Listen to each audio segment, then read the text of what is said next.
What's up, everybody? George T from the wagon. As you see behind me, the beast has been unleashed. She's on the other side of the fence now. We got all the work done from our previous video to get that on the road.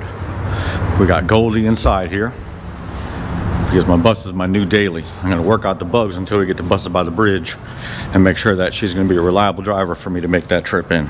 Now let's watch the video and what it took to get it to that point there. And you guys get to go on the very first test drive with me. So stick around to the end of the video. All right, we're back at it. This wheel has camber, so we're going to adjust that out of it. To take the camber out of that wheel, I've got to move this downward. So I've put a scribe line onto the shackle and a corresponding line onto the torsion housing there. So I know that I'm actually making progress. I need to get this line onto this side of that line there. In order to adjust that shackle, we got to loosen that shackle up. We got 2 17s on the top and then 2 17s on the bottom.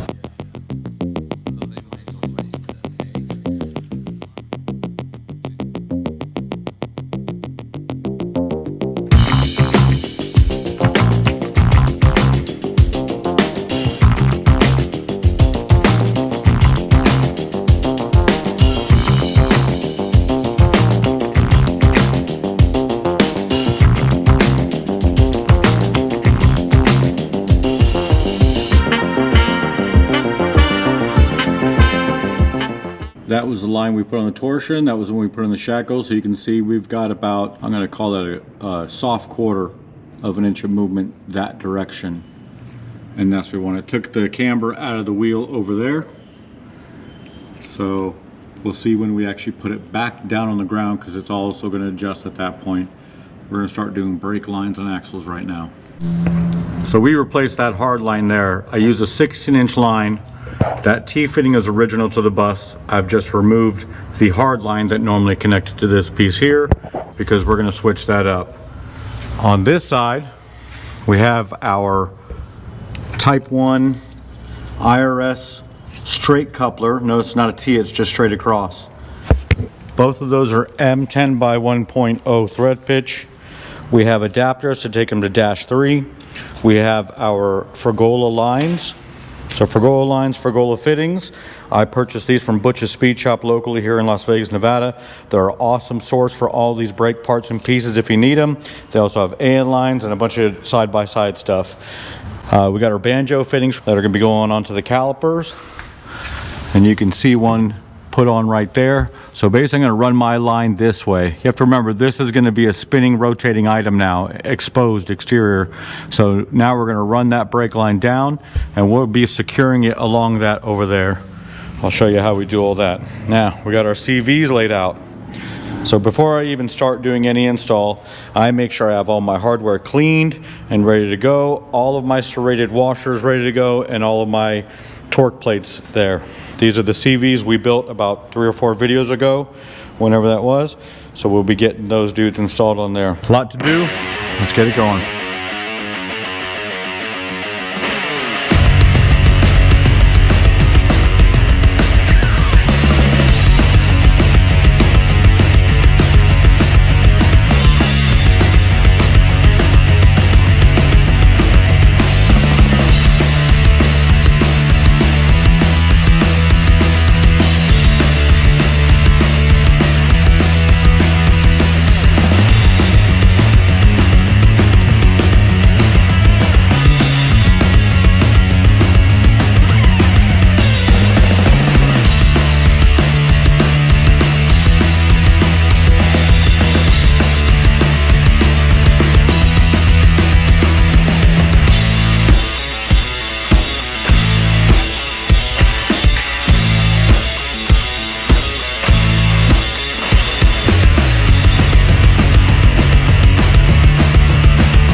So these have now been torqued 25 foot-pounds. So if you notice on a time lapse, I do it in a triangular session. So 1, 2, and then 3. That way I know this is bedding nice and straight.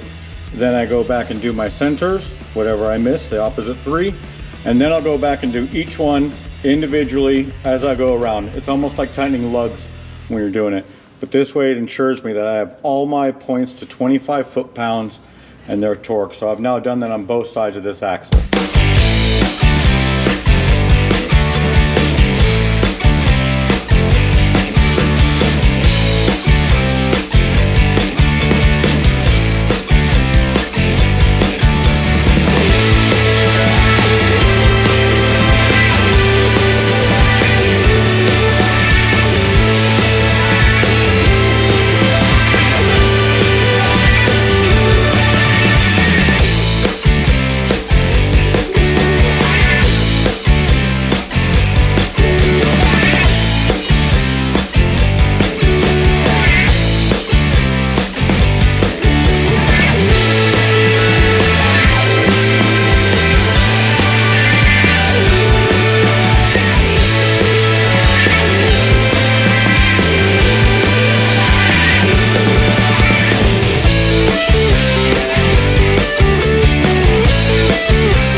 We got the brake line situated. I made an 8mm spacer to raise up the T, and we ended up going with the 24-inch stainless Frigola line. These banjos I get from Old Speed. They're like a 45-degree banjo fitting with a -3 AN end, and this is a Frigola. They're like a coated line. You're not actually feeling the steel braid on that, and they will get secured over to this trailing arm over here. This is the piece that I have at the brass fitting, and this is the piece I have running down the trailing arm. This is my 8mm spacer that I made for raising up the coupler, and there's the extended bolt I'm going to use for installing it.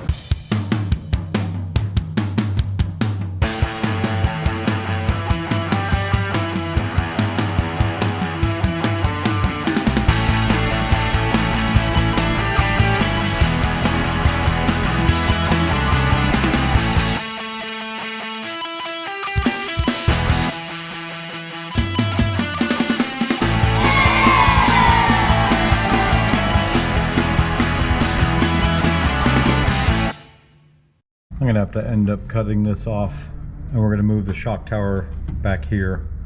I'm not gonna reuse the original. I'm gonna be putting tabs in its place. So we're gonna cut this dude off.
Shock is in, everything's been painted. I still need to secure my braided line here, but this will be the ride height of it. When this thing is at full drop, it does not touch my boot, it does not touch the CV. I did have to bring it in a little bit to avoid that, but it has a better angle than my other shock did with the drop plates I had on there before, and it's still swing axle. So I'm really happy with the way that it came out. Torsions are back in. This side is basically done, minus this. And we're gonna handle that after we get that side welded back together. So I got this template that I made my bottom plates off of, and I'm gonna go cut these out on the bandsaw. And these are gonna be my bottom brackets. So hopefully everything is symmetrical left to right on the vehicle.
So this is the ground strap I spoke about in the alternator video, just showing. And I have this cleaned off. I put a little bit of dielectric grease on that right there. And this lug is directly touching the case, just to make sure that it's grounding. I just got news back from Matt Olson, who's messing with my original Bosch one, and the stator was burned up on it, which he says is usually caused by too small a gauge wire. This I did after the fact of my alternator starting to give me problems. I saw my lights getting bright and dim, bright and dim. So I did all this after, and the damage could have been done on my alternator. We're gonna see how this Impy 90 amp alternator holds up. Another thing he said is, since I was a 55 amp alternator, my car may be requiring more than 55. The only additional stuff I have in here would be this fan and my fuel pump. And I don't think they're that much of a draw. So my thoughts are possibly I just didn't have a good enough, so now I got a 4 gauge lead up there and a 4 gauge lead down here, plus my ground strap on my transmission. And if you look over at my battery area, we got a whole new ground set up here. This was done quite some time ago. This also is my shutoff switch. There. We're closer, just not quite there yet. I've got my plugs pulled out. You see my plug wires are still here. Because I changed this oil pump cover, the oil pump is dry. I did pack it with grease, but I left the plugs out so I could crank the motor with no compression, no fuel, none of that. Get the oil pressure built up before I actually put plugs in it. I also have my oil filter pulled. I need to go in here and clean all this out because this is just a mess of spray, residual left over from buses by the bridge. And you ever have a mess up like that where an oil line explodes or a filter explodes, it makes a mess of everything. So I got to go through here and clean this all off. Transmission's full, brake lines are secure. All that work for them straight wheels is what we're doing it for. Love it. So stoked on it. I think it looks killer when it's on the ground. I haven't actually put it on the ground with the motor. I say I lower it and we check it out, see what she looks like. I know I'm gonna have to adjust my spring plates a little bit, but that's okay. They're an Allen screw away from going higher and lower.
right, so we've got about 50, 60 miles on it already.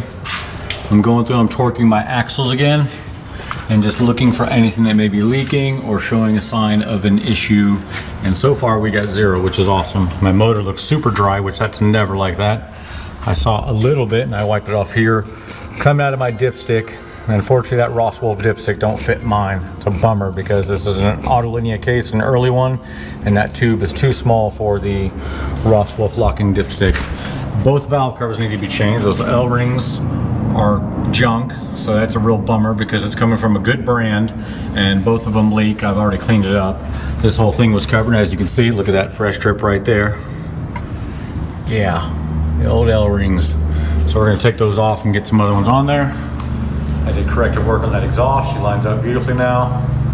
And I gotta get some air cleaner steel, so I gotta call SoCal Imports and order some K&Ns for that motor. Guys, that's it. Test drives are all done. I'm happy with everything we did there. I'm super stoked on the way the bus drives, the way the rear end handles now, how fast it recovers with those Ride Technology shocks in there, the Fox shocks. Super nice. Now I'm gonna have to upgrade these front shocks. I'm gonna see, because I got a 6-inch drop spindle, I should be able to fit a pretty tall shock in there. So I'm gonna see if I can get something similar to those Fox shocks for the front up here. But the only issue I have right now is leaking valve covers, and I kind of knew that was going to be an issue. We're going to get that corrected right now. I'm going to go pick some up from Nevada Off-Road Buggy.